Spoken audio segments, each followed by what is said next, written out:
Central Bank Governor assures Senate of stability in banking sector with successes recorded in recapitalization program.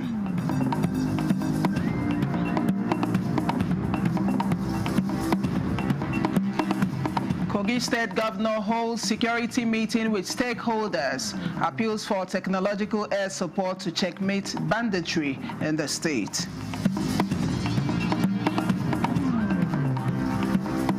And federal government promises Nigerians living with disabilities of deliberate steps to build a fully inclusive society.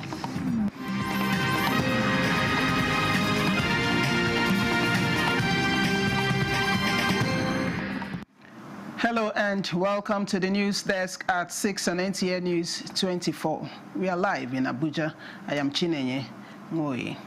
The Senate is seeking more clarity on key policy choices being implemented by the Central Bank of Nigeria, even as the bank declared that Nigeria's economic recovery is in its most stable and promising phase within the last 10 years.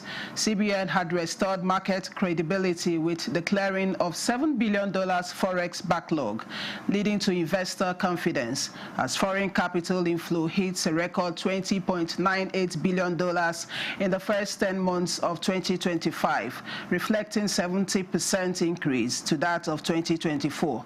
The Apex Bank Governor Olayemi Okadoso told members of the Senate Committee on Banking and Other Financial Institutions that stability is being achieved in the banking sector as the ongoing recapitalization program is recording success, noting that 16 banks have either attained or exceeded the new threshold well ahead of the deadline of 31st March 2026.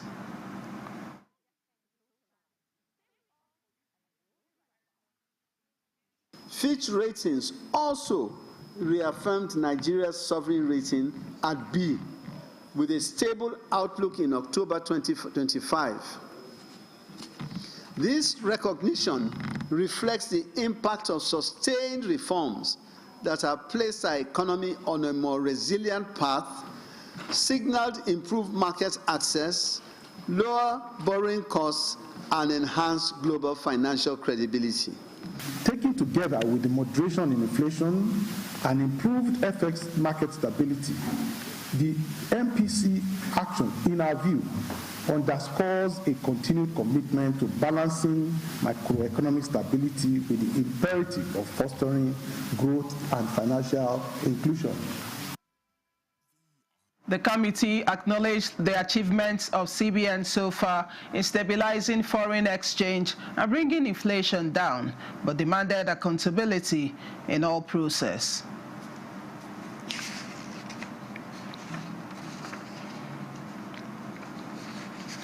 With the prevailing insecurity in the country, Kogi State Governor Ahmed Usman Ododo is appealing for more technological air support to checkmate banditry in the state. This was the resolution reached at the security meeting with chairmen of the 21 local government areas in Kogi State held at the Government House, Lokoja. Ajibola Christopher reports.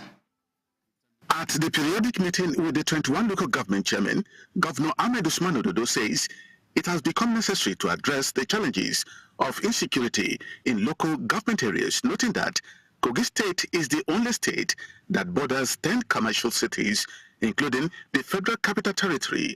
As a result, bandits are taking advantage by kidnapping travelers and other citizens in the forest, demanding for ransom, hence the need for the presidential intervention. We need air support.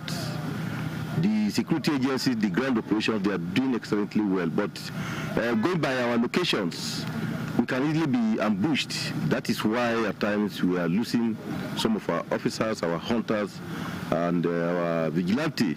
So at this point now, we need air support.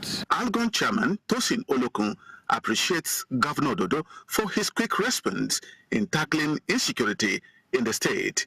The recent kidnapping in Ejiba, Yagba West local government areas necessitated an appeal to the president for his support to checkmate terrorists in the forest of Kogi State. Even if he wants to do it, it's not within his power. So we are appealing to the federal government to come into our aid. We need it as fast as possible because of the terrain of our land, because of the forest that we have, because of the landmarks. Ajibola Christopher, NTA News. Federal government is taking deliberate steps, initiating new programs, policies and enforcement measures with a focus to build a fully inclusive society for Nigerians living with disabilities. Featuring on NTA's program Good Morning Nigeria, Ayuba Gufwan, Executive Secretary of the National Commission for Persons with Disabilities, outlined some of the efforts currently underway to strengthen compliance with the Disability Act. Olusheye Adeabo reports.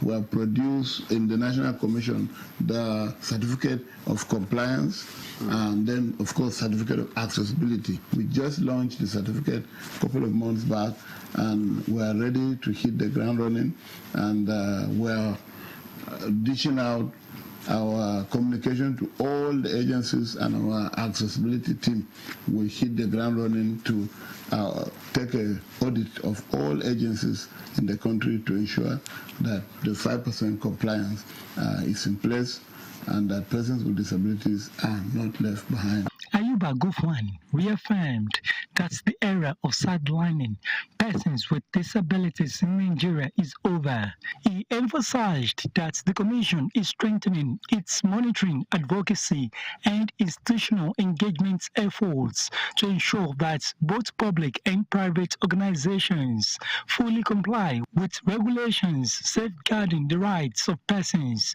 with disabilities. Mohammed Abba Issa, Senior Special Assistant to the President on Special Needs and Equal Opportunities, highlighted the commitment of the Renewed Hope agenda to mainstream disability inclusion across all government programs.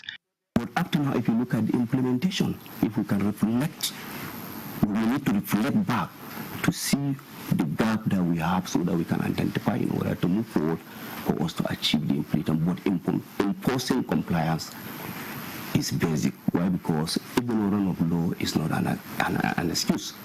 Mr. President wants to see persons with disability have equal opportunity in all ramifications. The discussion wrapped up with a unified message. Nigeria can only attain sustainable development when every citizen, regardless of ability, is empowered, included, and given the opportunity to contribute. In Abuja, Olusheye Adeagbo, NTA News.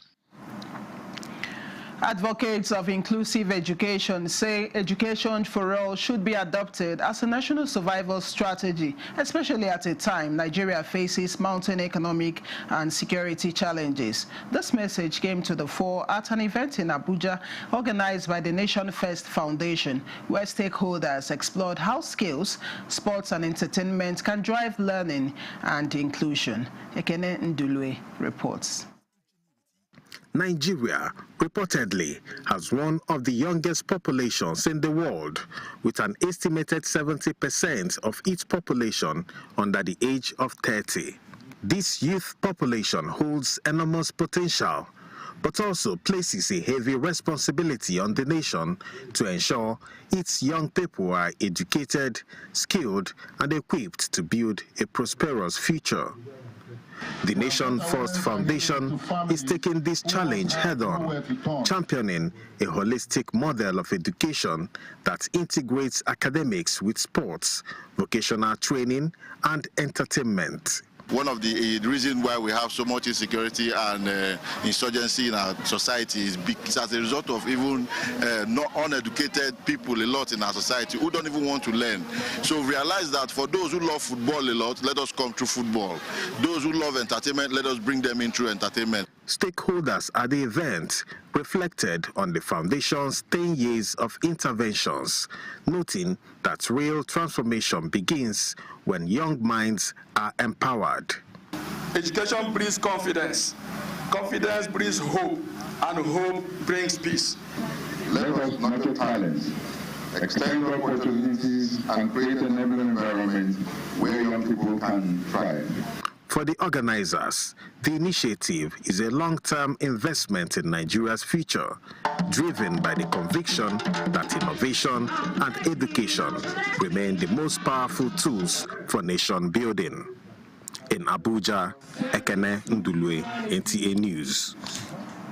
Federal government has called on the Institute of Chartered Accountants of Nigeria, ICAN, to support ongoing reforms of the renewed Hope administration and use their financial and professional sphere to ensure the success of the new tax policy of the government scheduled to commence January 2026. This was emphasized when the Governing Council of ICAN, led by the President Haruna Yahaya, paid a courtesy visit on the Minister of Information and National Orientation, Mohammed Idris. Salihu Abdullahi Gwanara reports.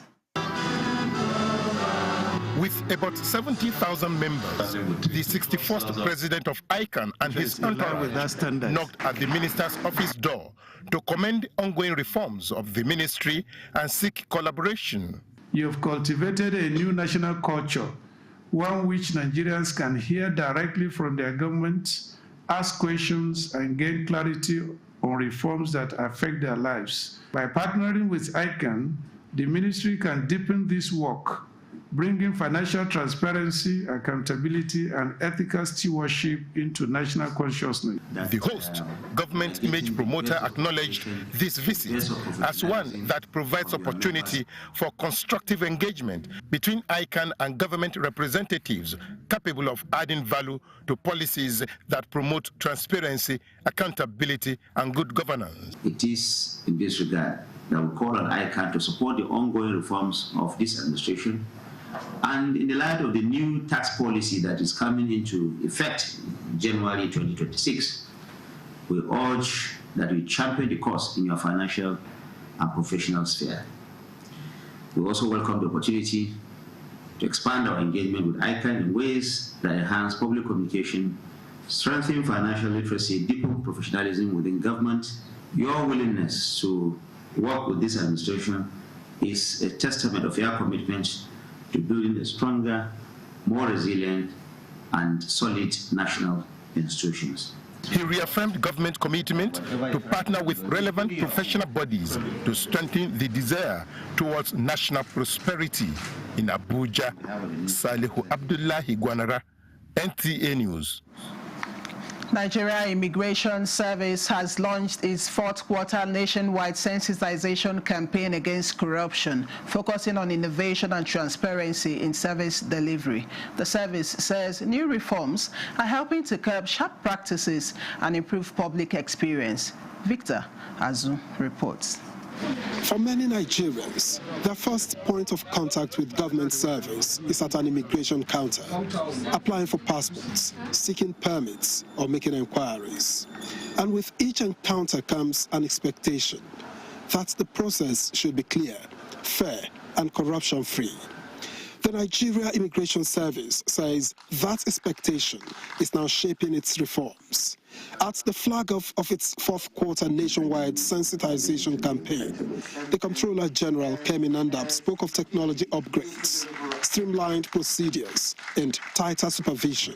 Measures, she says, have helped close the gaps where corruption thrives. The Nigerian Immigration Service has embraced technology to simplify and secure its processes. Through the expansion of our digital architecture, from the automation of our passport application to the deployment of biometric verification at our borders. Outside this service, the feedback appears to mirror those claims. Servicom, the government's service delivery watchdog, says it has not had cause in recent years to summon immigration's Servicom lead, noting that most recurring complaints have been addressed. The ICPC representative echoes the point. For the past 2 to 3 years, that complaint has been reduced to the barest minimum. It shows commitment to responding to customers' feedback with necessary corrective actions. Let us continue to support reform efforts, invest in technology, strengthen ACTU, The event ended with the official ribbon cutting, signaling the start of a campaign the service hopes will reinforce public trust, not only through messages, but through daily encounters at its offices nationwide. In Abuja, Victor Azu, NTA News. This is the news desk at 6 on NTA News 24. We'll take a breather here. There'll be more reports when we return this day. Bathy Furniture's legendary final sale of the year is here. This festive season, enjoy extra savings on luxury and comfortable sofa sets, modern and functional dining sets, sophisticated and smart bed sets, and our royal collections. Classy, premium, and truly exclusive. Shop 10 million naira and receive a complimentary Daisy tea set. Spend 15 million and take home a 65-inch smart TV. Go higher at 20 million and experience unmatched comfort with our exclusive massage chair. Visit our showrooms in Abuja, Lagos, Kano, and Enugu, or shop online. It's big, it's bold, it's unforgettable. It's Bathy Furniture. And the National Productivity Order of Merit Award goes to tomato paste manufacturer to win the National Productivity Order of Merit Award by the Federal Government of Nigeria, endorsed by the Association of Private Medical Practitioners of Nigeria. This is an evidence of 100% natural goodness. Eat healthy to live longer. Buy now and enjoy up to 20% discount.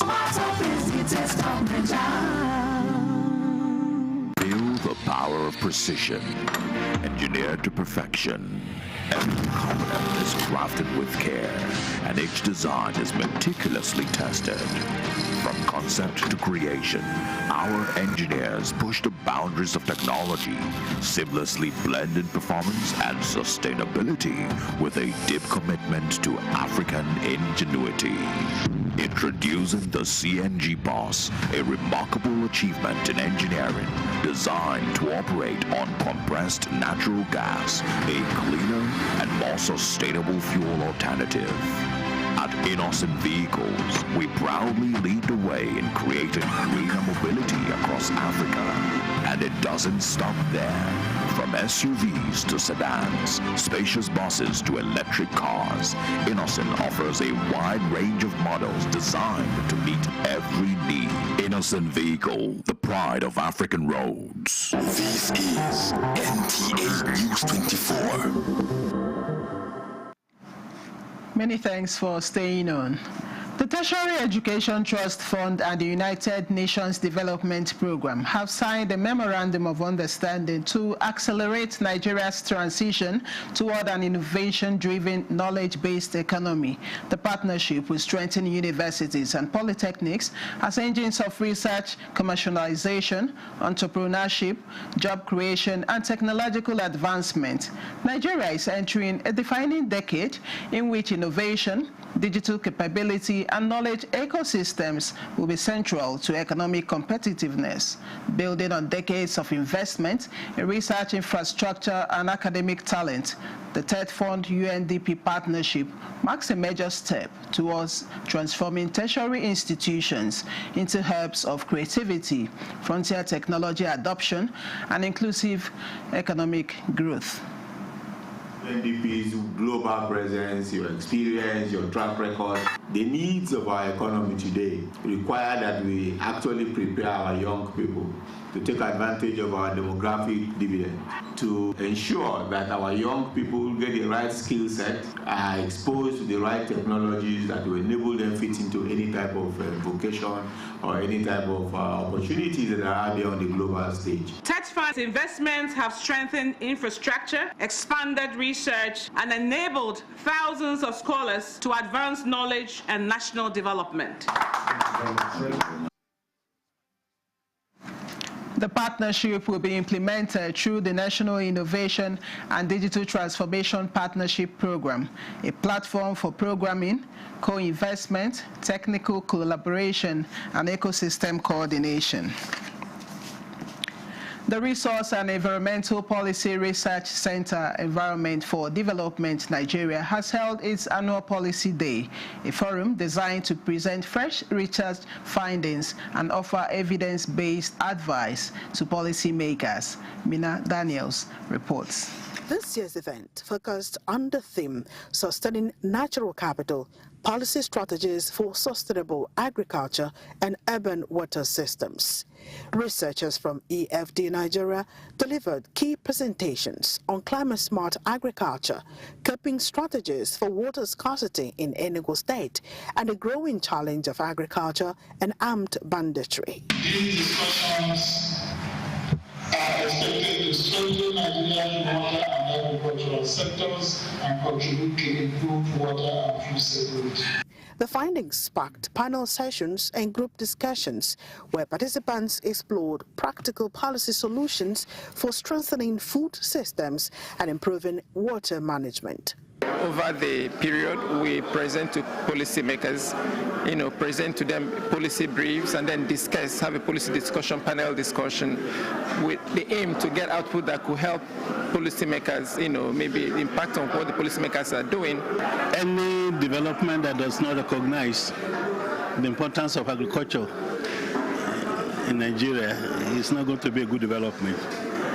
This workshop is trying to see how effective policies can be put in place that will recognize the role of agriculture and development, how to make agriculture more sustainable, how to take the issues of climate change and banditry into account. So the ministry is particularly encouraged by the focus on natural capital protection, climate-smart agriculture, water governance, gender responsiveness, intervention, and the impact of insecurity on agricultural livelihoods. EFD Nigeria says the insights from this year's Policy Day will contribute to shaping more sustainable agricultural practices and resilient urban water systems across the country. In Abuja, Mina Daniels, NTA News. Impact Development Initiative, as one of the leaders of the youth-led electoral reform advocacy consortium, has engaged with the Young Parliamentarians Forum of the National Assembly to advocate critical electoral reforms. Timothy Yusuf reports on the high-level dialogue which held in Abuja. Stakeholders gathered here are focusing on key reforms to improve Nigeria's electoral process. We acknowledge a fundamental truth, which is electoral reform are not merely legislative exercise. They are the foundation upon which we build a more inclusive, transparent, and credible democratic process. Identified top youth priorities include establishing an electoral offences commission, resolving post-election petitions before inauguration, implementing electronic transmission of results, reforming the selection process for the Independent National Electoral Commission leadership, and amending the continuous voters registration provisions. This is with an overall aim to incorporate youth perspectives into official reform efforts. Timothy Yusuf, NTA News. It was joy and upliftment as members of the Nigeria Social Insurance Trust Fund, NSITF Staff Fellowship, visited Kuje Correctional Center, bringing hope and succor to inmates. Coordinator of the group, John Oleka, says the visit was in partnership with the fund as part of its corporate social responsibility efforts. The program, he says, provides support, hope, and rehabilitation resources to the inmates. The program featured a service, counseling session, presentation of donated items including food, toiletries, reading materials and clothing, and payment of WAEC fees for 20 inmates. Other activities of the group includes workshops and community outreach programs. This is the news desk at 6 on NTA News 24. Let's take another look at our major stories. Central Bank Governor assures Senate of stability in the banking sector with successes recorded in the recapitalization program.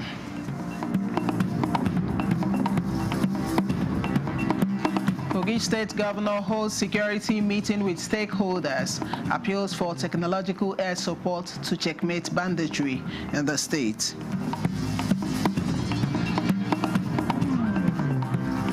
And federal government promises Nigerians living with disabilities of deliberate steps to build a fully inclusive society.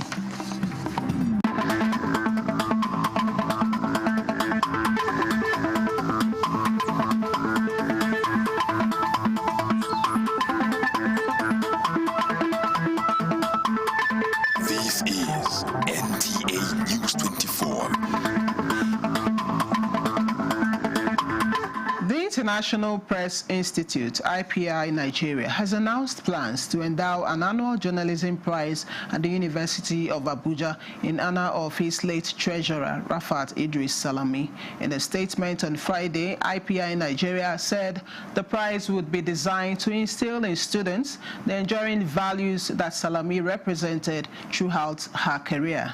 The organization's president, Musikulu Mojid, disclosed the decision during the opening ceremony of the 2025 IPI Nigeria Conference, an annual general meeting held on December 2nd, 2025.